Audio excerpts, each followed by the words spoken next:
옛날에 뭐 그런 얘기가 있잖아요. 부고 말고는 신문에 나야 된다. 예, 정기들.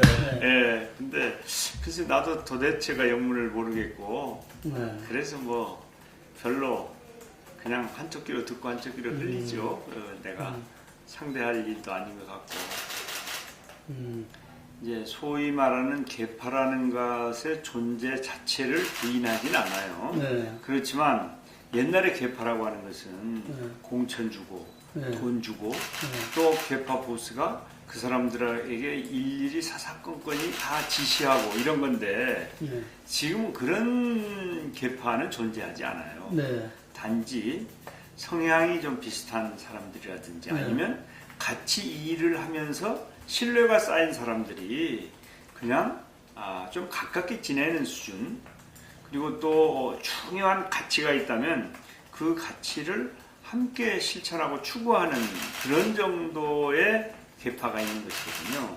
그렇기 때문에 금방 말씀하신 것처럼 지금 이 원내대표 선거 때 같은 옛날 같으면 보스가 누구다 딱 하는 거 아닙니까? 근데 그것은 벌써 한 20년 전, 15년 전 얘기고 지금은 대부분이 자신의 양심과 판단에 따라서 선택을 하거나 또 이제 캠페인을 선거 캠페인이라는 건 항상 있는 거 아니겠습니까? 그 과정에서 좀 권유하는 수준이지 전혀 그렇지 않다. 그리고 지금 이제 4사람의 후보가 등록을 했는데 그 부분에 대해서 저 자신만 해도 어느 누구한테도 누구를 지지하자든지 누구에게 투표하자든지 그런 얘기를 해본 적이 없거든요. 그냥 시대가 그만큼 바뀐 거예요. 그런데도 과거의 낡은 그런 이 관행이나 그때 기준을 가지고 오늘을 재단하는 것은 굉장히 비현실적이다. 저는 이렇게 봐요. 그럼 내일 원내대표 경선도 좀 예측 프로겠네요. 그렇죠. 전혀 예측 프로죠. 특히 이제 선거운동 기간이 아주 짧기 때문에 예? 그냥 평소에 의원들이 알고 있는 건 또 사실 뭐 의원들은 서로 소상하게 다 알잖아요. 능력이나 도덕성이나 과거의 행적이나 모든 걸 다 안단 말이죠. 그러니까 누가 좋을 것이다 라고 하는 게 이미 드러나 있기 때문에 오히려 이제 캠페인 기간이 길어지면 뭐 그런 부분을 다 개별적으로 만나기도 하고 또 누군가가 이 권유하기도 해서 달라질 수도 있지만 지금은 오히려 평소에 느끼고 있던 결정, 평가 이런 것들이 그대로 투표에 반영될 소지가 크기 때문에 사실 그거 모르죠. 아무도 모르죠. 처음이죠. 이게 처음이죠. 그래서 이제 사실은 문희상 위원장이 비대위원으로 참여해 줘야 되겠다. 그래서 그걸 내가 꼭 해야 됩니까? 예? 그리고 과거에 그런 관행도 없는데 그랬더니 이제 문희상 위원장이 누구든 지금 당이 거의 그 속된 표현으로 망하기 직전인데 다들 나와서 함께 힘을 보태야지 예? 지금 이거저거 따지게 됐냐 그 말씀에 그리고 이게 좋은 자리 같으면 당신이 안 나와도 되는데 정말 힘들고 어렵고 아무 빛이 나지 않는 위험천만한 자리이기 때문에 함께 해야 되지 않겠냐. 그래서 사실 저도 빛나는 자리 같으면 사양하면 되는데 그런 자리가 아니기 때문에 그걸 수용을 하고 무슨 일이든지 내가 할 수 있는 일이면 당을 위해서 다 해야 되지 않냐 하는 차원에서 참여를 하게 된 거예요. 이제 노무현 대통령이 대통령을 그만두신 게 언제며 또 서거하신 게 언제입니까? 네? 지금 무슨 친노 타령이고 비노 타령이 무슨 소용이 있겠습니까? 지금은 우리들이 현재 정치를 하고 있고 책임을 지고 있는 우리들이 스스로의 노력에 의해서 스스로의 능력에 의해서 앞길을 개척하고 국민의 신뢰를 얻고 또 다음 선거에 우리가 국민들로부터 제대로 평가를 받는 준비를 해야지 지금 친노가 무슨 의미가 있고 비노가 무슨 의미가 있습니까? 그것은 전혀 의미 없는 프레임을 그걸 만들어 가지고 규정하는 것은 그건 저는 납득하기 어려워요. 그리고 근데 지금- 저만 해도 저는 친 김대중이고 친 노무현입니다. 저를 발탁한 것은 김대중 대통령이에요. 그래서 제가 정치에 처음에 입문하고 또 그 다음에 등원도 김대중 대통령의 뜻에 의해서 한 것이고 또 김대중 대통령이 이 형을 대통령으로 만드는데 가장 앞장서서 저는 연청 중앙회장으로 역할을 했거든요. 이제 노무현 대통령은 저를 장관으로 발탁을 하셨죠. 그래서 열심히 제가 노무현 정부에서 일했죠. 이제 그러니까 어느 한쪽도 아닌 둘 다 양쪽의 대통령을 우리 지도자로 모신 사람이고 저는 김대중 대통령의 햇볕 정책이나 또 김대중 대통령의 개혁적인 그런 노동이라든지 여러 부분의 정책에 대해서 적극 찬동하고 지지하면서 동시에 노무현 대통령의 원칙과 신뢰 그리고 정치 개혁에 대해서 전폭적으로 찬성하고 또 저도 동참한 그런 입장이란 말이죠. 그러니까 저는 친 김대중이기도 하고 친 노무현이기도 한데 그걸 다른 의원들도 이제 대부분이 그런 경우가 많죠. 저같이 특히 오래된 사람들은 물론 이제 오래되지 않은 분들은 그 한쪽 특히 이제 그 노무현 대통령하고만 일을 했던 사람들도 있긴 있지만 그러나 그게 무슨 의미가 있겠어요. 그리고 그런 식의 그 편가르기는 시대착오적이고 우리 새정치민주연합의 미래를 위해서 절대 바람직하지 않다고 봐요. 그렇죠. 원래 김한길, 안철수 두 분에게 그 문희상 위원장 표현을 빌면 10번도 넘게 전화를 했다고 그러더라고요. 그러니까 언제나 문호는 열려 있는 것이고 또 그분들이 참여하는 것이 저는 좋다고 보고요. 또 이제 이 점을 저는 한번 생각해 보시면 좋을 것 같아요. 지금 당직자들이 있지 않습니까? 당직자들. 대부분의 당직자들이 그 김한길, 안철수 양 대표 시절에 임명한 사람들을 그대로 승계하고 있어요. 또 박영선 대표가 몇 사람 바꾼 사람들이 있어요. 그 사람들도 그대로 그 자리에 두고 있거든요. 그러니까 현재 당의 중요한 직책을 맡고 일을 하는 사람들은 새 비대위원장이나 비대위원들이 임명한 사람들이 아니고 김한길, 안철수, 박영선 이분들이 임명한 사람들이 그대로 일을 하고 있다는 거예요. 그 초집사무 정도는 그만둔 걸로. 이제 그것은 아주 직급도 낮은 자리뿐만 아니라 그게 나는 왜 그렇게 얘기가 돼야 되는지 그것은 아마 호사가들이 이제 말을 만드는 걸 거예요. 그래서 그 자리는 아예 임명을 안 한 거 아닙니까 지금? 만약에 그랬으면 친노로 바꿔서 해야 될 거 아니에요. 그 자리가 그렇게 대단하고 중요하면. 근데 그 자리에 아무도 임명 안 하고 있는 거 아니에요. 사무총장이건 무슨 다른 자리건 간에 그대로 유지가 되고 있고 그 직을 유지하기를 고사한 전략본부장은 안철수 대표의 비서실장 출신인 문병호 의원으로 임명을 했단 말이에요. 그러면 이 비대위의 성격이 어떤 성격인가 그대로 드러나는 거 아니에요.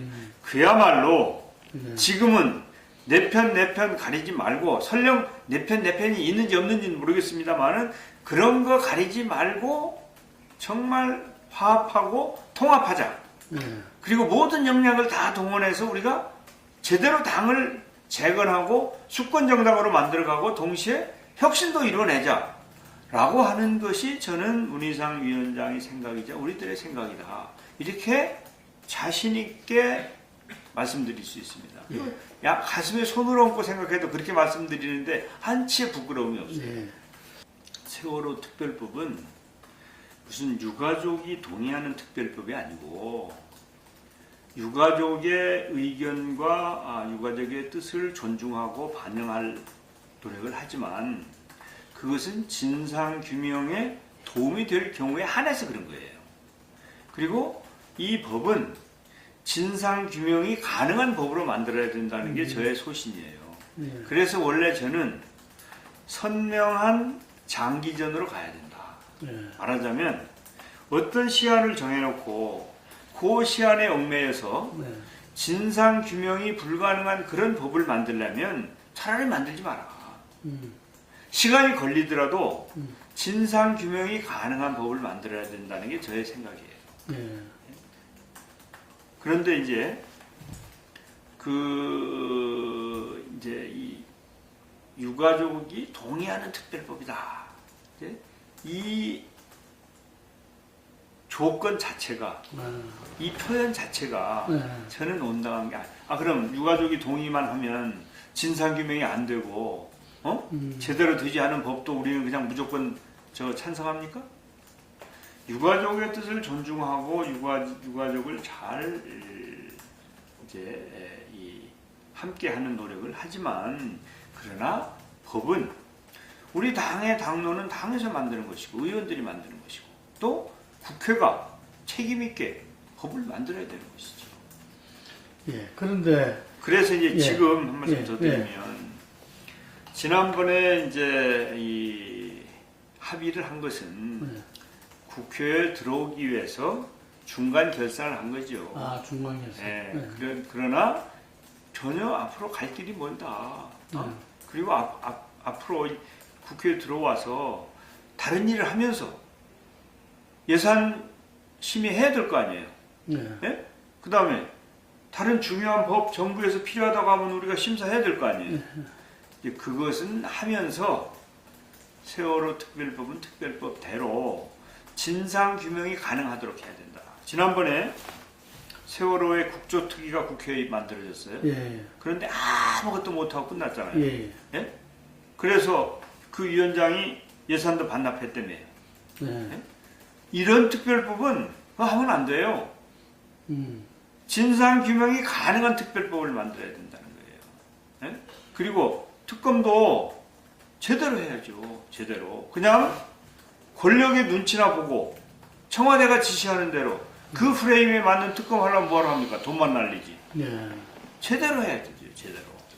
이런 이야기 하고 있어요. 그럴 리 만무하죠. 네. 그게 가당치도 않고 될 일입니까? 그게. 예? 그럼 국민들이 가만히 계시겠어요? 예? 그리고 그래가지고 뭘 얻어요? 박근혜 대통령 다시 출마합니까? 다시 출마 안 하잖아요. 근데 박근혜 대통령 공격이 가장 중요한 목표로 세운다고 그러면 그건 천하의 바보들이나 할 짓이죠. 그러니까 다시는 이런 일이 일어나서는 안 되겠다. 예. 그리고 정말 이 세월호는 부끄럽다. 저는 이제 지난번에 해외 출장을 갔던 적이 있는데 이 외국의 교수들을 만났는데 그분들이 세월호 얘기를 물어봐요. 정말 부끄러워서 어쩔 줄 모르겠더라고요. 이런 일 다시 일어나서 되겠습니까? 그러면 이 일을 방지하려면 진상규명이 제대로 돼야 되는 것이죠. 진상규명이. 미국이 9.11 사태에 대해서 정말 그들도 부끄러워하는 거 아닙니까? 그래서 미국이 9.11 사태에 대한 진상규명을 어떻게 했는지 그걸 우리가 반면교사로 삼아야 돼요. 물론 성역 없이 다 조사를 했고 충분하게 시간을 가지고 조사를 해서 제대로 된 보고서를 냈죠. 저는 이제 그런 노력이 필요하다고 보는 거예요. 그런 노력이. 예? 그래서 다시는 이런 일이 일어나지 않도록 해도 된다. 미국이 9.11을 왜 그렇게 심각하게 보고 많은 시간을 두면서 그것도 진상조사를 하기 위한 위원장을 야당에다 주어가면서 왜 그렇게 했겠느냐. 그것은 제2의 9.11 테러를 막아야 되겠다. 그래서 그 이후에 여러 가지 조치들을 했잖아요. 제도 개선도 하고 새로운 국토안보부도 만들고 DNI도 만들고 이제 미국이 정보기관도 다시 재편을 하는 등의 여러 가지 노력을 했거든요. 네. 우리 그런 노력이 필요하다는 거예요. 네. 그냥 경제에 안 좋으니까 대충 덮고 가자. 그럼 이런 일 또 일어나도 괜찮습니까? 세월호 사태로 인해서 경제적으로 또 심리적으로 여러 면에서 얼마나 많은 비용을 우리가 치르고 있습니까? 돈으로 계산하면 상상할 수 없는 정도의 비용을 치르고 있는 거 아니에요, 지금 세월호 사태로 인해서. 그러니까 제2의 세월호 사태를 막는 것은 미래에 있을 수 있는 그런 손실을 지금 예방하는 거란 말이에요. 그런 차원에서 당장 이것 때문에 이런저런 어려움이 있다라고 호소하는 부분에 대해서는 이해는 가지만, 그러나 그냥 덮고 지나가자, 그건 안 된다는 생각이에요. 취재를 하지 않고 예. 그냥 네.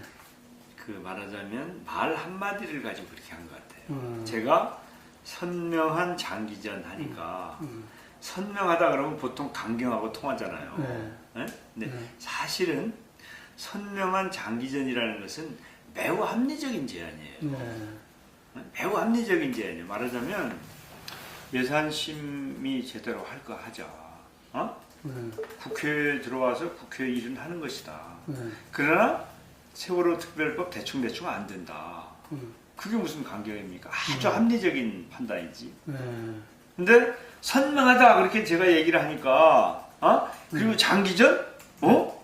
강경하게 오랫동안 싸우자는 얘기인가 보네? 이렇게 이제 판단했다면 그것은 이제 상황을 제대로 잘 못 보는 것이죠. 협상도 좀 잘하고 또 이 국민의 뜻도 제대로 잘 반영하고 그리고 국회도 원만하게 잘 운영을 하는 등의 유능함이 필요하죠. 그리고 이제 우리가 소중하게 생각하는 가치 이런 것들도 제대로 입법이나 제도 개선 등을 통해서 반영할 수 있는 능력이 있어야지. 그래야 국민들이 수권 능력을 인정을 하는 것이지. 그런 수권 능력을 보여주지 못하면 아무리 국민들이 정권을 교체하고 싶어도 믿음이 가지 않는 세력에게는 나라를 맡길 수가 없잖아요. 왜 우리가 두 번씩이나, 특히 지난 3년 전에 왜 우리가 정권 교체를 못했는가. 그 당시에 이명박 정권에 대해서 국민은 정말 신물이 나했어요. 그래서 그 정권을 교체하고 싶었는데 우리가 대안 능력을 인정받지 못해서 정권 교체에 실패한 거 아닙니까? 여기에 대한 뼈저린 반성과 성찰을 통해서 거듭남으로 해서 수권 정당으로 태어나지 않으면 그러면은 국민들 신뢰받기 어렵고 정권 교체 어려워요. 그래서 정말 능력 있는 정당이 돼야 돼요. 근데 이제 그것은 새누리당은 그 점에 있어서는 굉장히 부도덕한 정당이에요. 이제 경제민주화나 복지나 그게 우리 의지 아닙니까? 예? 그걸 그 사람들이 가져갔잖아요. 그러면 국민들한테 약속을 지켜야죠. 예? 경제민주화도 자기네들 하겠다고 가져가고 우리보다 먼저 가져갔고 복지도 먼저 하겠다고 가지고 가서 이걸 변질시키거나 폐기시켰잖아요. 국민들 속인 거예요. 이제 그렇게 되도록 필요한 조치를 하지 못하고 당한 우리가 무능한 것은 우리 스스로 반성하지만 새누리당은 그리고 그 후보는 굉장히 부도덕한 사람들이라고. 남의 걸 자기네 것인 것처럼 가져갔으면 그걸 잘 키워야 될 거 아닙니까? 마치 남의 옥동자를 양자처럼 데리고 가서 그냥 죽여버린 격이에요. 그건 잘 키워야 될 거 아니에요. 그게 국민들한테 사기친 거죠. 과거에 제가 공천을 어떻게 했는지 보시면 알아요. 제가 재보궐선거에도 공천을 하고 6.2 지방선거도 공천을 했는데 제가 공천한 사람들은 승률이 굉장히 높았어요. 그런데 그분들이 소위 말하는 개파라든지 저하고 가까운 분들이 아니에요. 유능하고 득표력이, 그래서 경쟁력이 있고 그래서 선거에 승리한 분들이에요. 제가 저는 재보선에 좋은 성과를 냈습니다. 그리고 지방선거에도 좋은 성과를 내서 그래서 제가 당대표를 할 때는 상대방의 당 대표들이 저한테 선거에 져서 네. 그 직을 그만둔 분이 박기태 대표와 정몽준 대표예요. 네. 그분들이 저하고 대척점에서 경쟁을 했는데 선거에서 저한테 져가지고 박기태 대표도 중간에 그만두고 정몽준 대표도 중간에 그만뒀어요. 네. 그러니까 만약에 제가 공천을 제대로 못했으면 이길 리 만무하죠. 네. 그래서 공천은 정말 사심없이 선당 후사의 정신으로 그리고 꼭 마땅히 돼야 될 사람, 득표력이 있는 사람, 이런 사람을 제대로 공천해야죠. 선거에 그것은 가장 중요한 요인이에요. 공천을 잘못한 선거에서 승리하는 일은 없습니다. 네. 공천을 잘하고도 패배하는 경우는 있지만 공천을 잘못하고 승리하는 일은 없기 때문에 공천을 공정하고 투명하고 바르게 잘 해야 된다고 하는 것은 정치의 기본이에요. 어떻게 보십니까? 예, 그러니까 그것은 네. 공천권을 네. 국민들한테 드린다고 하는 점은 높이 평가할 만한 일이지만 네. 신인들은 네. 기득권자들에게 대항할 방법이 없어요. 그래서 거기에 대한 보완 조치나 대책이 나오지 않으면 그대로 미국식을 도입하는 건 곤란해요. 말하자면 현역 의원이 무조건 유리한 거예요. 그러면 새로운 신진 세력은 등용될 수도 없고 또 특별히 범법 행위를 했다든지 결정적인 하자가 없으면 바꾸기도 힘들어요. 그건 곤란하죠. 그러니까 거기에 대한 확고한 대책이 수반될 경우에만 오픈 프라이머리가 유효하다고 저는 봐요. 정도로 되겠습니까? 글쎄 이제 그게 당에서 필터링을 현직에 대해서 한다면, 예? 그것은 옛날이랑 뭐이 달라요? 예? 그것도 나름대로 이게 똑같죠. 네. 그건 예. 그러니까 겉은 국민에게 공천권을 드린다고 하면서 속을 들여다봤더니 그게 아니더라 그러면 그것도 또한 국민을 속이는 거예요. 그러니까 저는 지도부가 공천에 있어서 전횡을 하는 것은 절대 막아야 된다고 생각합니다. 그리고 상향식이 좋아요. 상향식이. 그러나 그냥 미국식 오픈 프라이머리는 이제 기득권자들에게 유리하고 신진의 등용을 막는다는 요 점에 대한 보완책이 수반되지 않으면 곤란하다고 저는. 그 보완책 어떤 게 있을까요?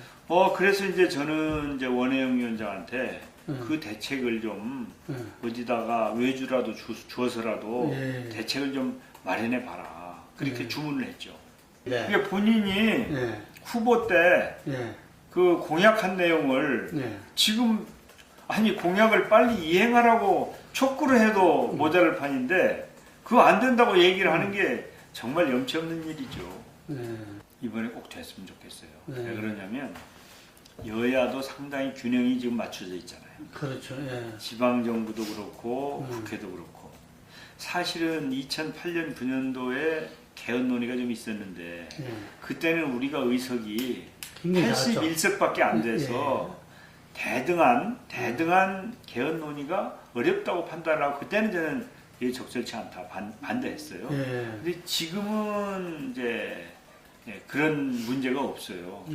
지방도 그렇고 중앙 이 정도면 대등한 정도이고 또 그간에 오랫동안 개헌 논의가 이루어졌기 때문에 국민들도 상당히 공론화가 되어 있고 학자들이나 각 정당이나 상당 부분 연구가 되어 있다고 보기 때문에 저는 지금은 추진할 만한 타이밍이다 이렇게 봅니다. 150명 이상이 여야 의원들이 그렇죠. 모임에 참여를 하고 있는데 저같이 개헌에 찬성하면서도 그 모임에 참여하지 않은 의원들도 굉장히 많아요. 그러니까 저는 현재 개헌 찬성론자들이 200명도 넘다고 봐요. 이게 이제 새누리당 의원들이 대통령의 그 신여에서 벗어나야죠.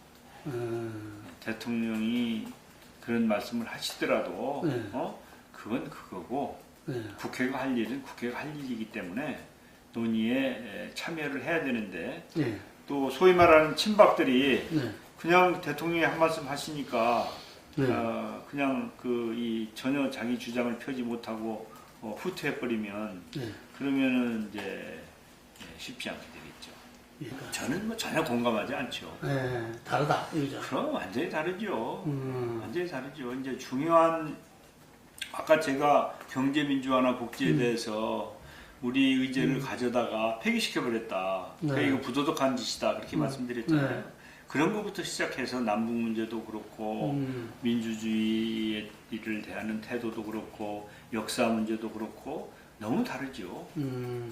단지 우리가 국민들로부터 신뢰를 얻지 못한 부족함, 이 무능함을 탓하고 국민들로부터 신뢰를 얻을 수 있는 유능함을 보여주면 그러면 확실히 차별화가 될 테이죠. 다름을 지금 인식시키지 못하고 있네요. 그렇죠. 예. 말하자면. 예, 완전히 다른데 국민들이 국민들한테 제대로 그걸 알리고 소통하지 못하고 있는 거죠. 허물이 많다 보니까 눈을 가리는 모양입니다. 그런 측면이 있죠. 예, 당에 그. 예, 왜냐면은 아니 그 며느리가 이쁘면은 웬만한 건 다 넘어가는데 며느리가 미우면은 그러면은 그냥 이것저것 트집 잡는다는 거 아닙니까? 예. 후에 당도 정당도 제대로 잘하면 웬만한 건 다 긍정적으로 볼 텐데 지금 우리는 이제 아무리 뭘 잘해도 오히려 이 부정적으로 볼 정도로 우리가 신뢰를 잃고 있는 거란 말이에요. 거기에 대한 성찰과 또 그것을 반전할 수 있는 그런 노력이 필요한 거죠. 남북 관계는 대화를 해야죠. 대화를. 그리고 지금처럼 이렇게 남북 관계를 아주 철벽처럼 막아놓고 있는 것은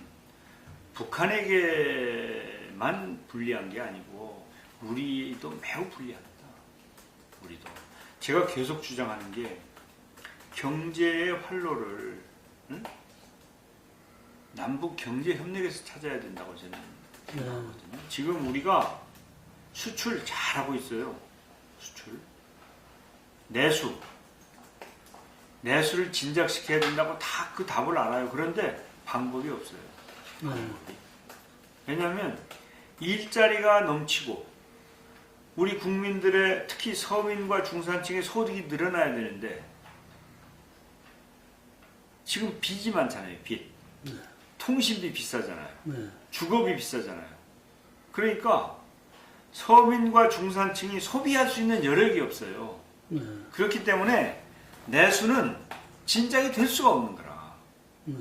수출은 충분히 잘하고 있고 내수는 진작이 안 되고 그럼 경제 살릴 방법이 없잖아요. 북한에서 기회를 찾아야 돼요. 북한은 SOC가 전혀 지금 안 돼 있잖아요. 네? 그리고 노동력은 풍부한 노동력이 많잖아요. 우리 자본과 기술이 있잖아요. 그러니까 북한의 좋은 인력을 활용해서 물건 만들어가지고 더 많이 수출하고 또 북한의 SOC 사업에 참여해가지고 우리 건설 업체들도 새로운 일감을 만들고 또 북한에 지하자원 많거든요. 그거 개발해가지고 가져오고 기회가 거기밖에 없어요. 그런데 이명박 정부 시작할 때부터 지금까지 꽉 막아놓고 지금 그 기회를 다 버리고 있는 거 아닙니까? 그래서 7년째 통일 대박론을 말했잖아요. 말 뿐이지 실천해야 된다는 거예요. 실천을. 그 박근혜 대통령의 3원칙이 뭐냐면 투명성, 신뢰, 실천이에요. 그런데 제일 셋 다 말뿐이지 행동은 그대로 안 해요. 행동은. 근데 무슨 드레스덴 선언이다, 대박론이다, 뭐다 기회 있을 때마다 뭐 한다고 했는데 아무 되는 게 없잖아요. 지금. 아무것도 되는 게 없잖아요. 그래서 제가 박근혜 대통령이 일을 안 한다는 거예요. 립 서비스만 하지 말고 일을 하라는 거예요. 남북 문제도 관계 개선하겠다면서 통일 대박론 그래서 야 이제 진짜 달라지려나 보다. 근데 지금 오이사수치 그대로 있잖아요. 네? 그리고 무슨 이번에도 그 사람들이 전격적으로 내려와서 그런 것이지 주체적으로 남북 관계를 개선하고 활성화하려고 하는 노력이 보이는 게 없잖아요. 아무것도 안 하잖아요 지금. 기다리는 것도 전략이다. 뭐 그런 얘기 누가 했죠? 남북 문제에 있어서. 지금도 그 연장선상에 있는 거 아니에요. 그러니까 제가 아까 대통령이 일을 안 하신다고 말씀드렸잖아요. 남북 문제만 봐도 그렇잖아요. 일을 해야지 말했으면은 책임져야 될 거 아니에요. 일을 안 해요. 정상회담은 뭐 준비 중이다 이런 이야기도 있는데. 아니 지금 벌써 내일 모레 2년인데 뭐 일어나야지. 정상회담을 하든 고위급 회담을 하든 실무회담을 하든 아니면 정부가 안 할 테면 민간 쪽이라도 활성화를 시켜야 될 거 아니에요. 근데 민간도 딱 막고 있잖아요 지금. 오이사 조치가 민간도 왔다 갔다도 못하고 투자도 못하고 아무것도 못하게 돼 있는 거, 수출입도 못하게 돼 있는 거 아닙니까? 예? 정부가 안 하려면 민간이라도 하게 둬야지. 그것까지 못하게 하니까 아무것도 안 하고 막고만 있다는 거죠. 소통이죠. 뭐 소통이고 그 대화와 타협의 의회주의가 살아나야죠. 그래서 의회에서부터 머리를 맞대고 지혜를 모으고 가끔 양보도 하고 또 이득을 보기도 하고 그러면 그런 분위기가 다 이제 퍼져나갈 거 아닙니까? 그리고 이제 사회 지도층도 그렇고 언론도 그렇고 좀 이렇게 분열시키고 싸움 붙이고 이러지 말고 좀 서로 좀 이렇게 협력하고 이렇게 하도록 해야죠. 편가르기 좀 그만했으면 좋겠어요. 이제 뭐 할지 안 할지 아직 결정을 하지는 않았지만 이제 저는 우리 당의 당이 지금 거의 없는 상태니까 당도 재건해야 되고 수권 능력을 갖춰야 되고 그래서 정권 교체도 가는 길에 어느 길목에서든 내가 할 역할을 하겠다 그런 정도의 생각이지 저는 무슨 자리에 그렇게 연연하거나 그런 사람은 아니에요. 그래서 뭐 앞으로 어느 분야에서 내가 무슨 일을 할지는 두고두고 이제 잘 판단해봐야죠. 그간에 저희 새정치민주연합이 국민 여러분들께 걱정을 많이 끼쳐 드렸습니다. 이 점에 대해서 성찰해야 된다고 생각합니다. 그리고 또 늦었지만 금년도 예산도 제대로 잘 챙기고 국정감사도 제대로 해서 국민을 대신해서 우리들의 호주머니도 제대로 잘 챙기면서 정부가 제대로 국민을 섬길 수 있도록 감사를 제대로 하는 일이 저희들에게 주어진 책무라고 생각합니다. 늦어서 죄송합니다만은 앞으로 정기국회 기간 동안 정말 열심히 노력하겠습니다. 동시에 저희 새정치민주연합이 당을 제대로 재건하지 못했습니다. 앞으로 당을 제대로 재건하고 수권 능력을 키워서 국민들로부터 사랑받는 정당으로 거듭나고 싶습니다. 그래서 2017년에는 꼭 정권 교체를 할 수 있도록 정말 바른 정치 실천해 나가겠습니다. 감사합니다.